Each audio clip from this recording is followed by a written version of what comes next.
This week, the guys from Twin City Powder Coating came into town to see if dustless blasting could be a viable solution for their business.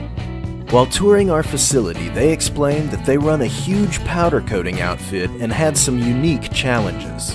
Some sandblast outfits don't like to blast powder off. It's time consuming. We're trying to find a piece of equipment that will blast powder off efficiently for us. Before flying in from Minnesota, they shipped us a plow coated with 10 layers of powder coating, which they estimated to be 20 to 30 mils thick. They also had some smaller parts coated with 2 or 3 layers of powder coating. They said it would be extremely difficult for a regular sandblaster to remove, and most sandblasters would refuse to even try. This is a really tough coating. I didn't really want that. It's not even chipping this off. This one here was painted half. Very durable. We used our DB500 with a 185 CFM compressor and used garnet as our abrasive. After showing them how to use the machine, Benny turned them loose on it.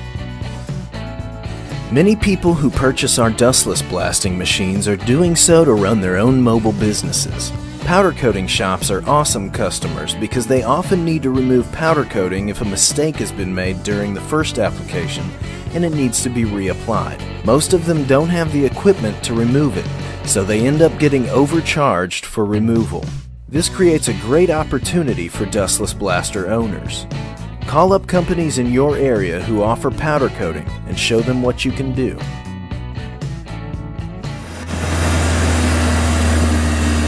That's impressive. It's definitely taking it off easier than normal blasting.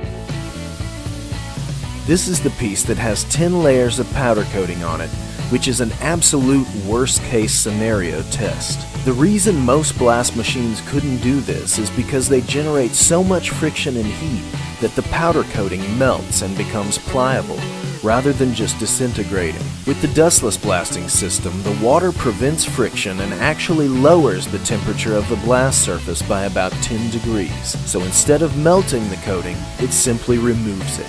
If we took this to our sandblast guy, he'd tell us to leave with it because he's heating it up so much it starts to melt. So as he's blasting, he'd be melting the powder off. Where that's actually taking it off. They also wanted to test our system on this thin aluminum railing. Typically, thin metal suffers from warping when subjected to the friction and heat of dry blasting. But with the dustless blaster, the powder coating was removed quickly with no warping.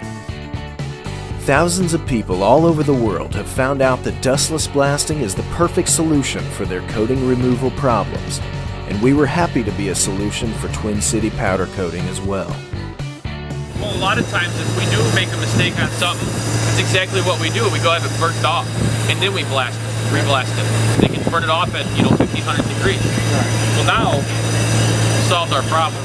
We sent some parts down here that we powder coated just to put the machine to the test, and it worked awesome. It did exactly what you guys said it would do. It took the powder coat right off, and when we gave it the best test we could give it. Now I'm a customer, buying one.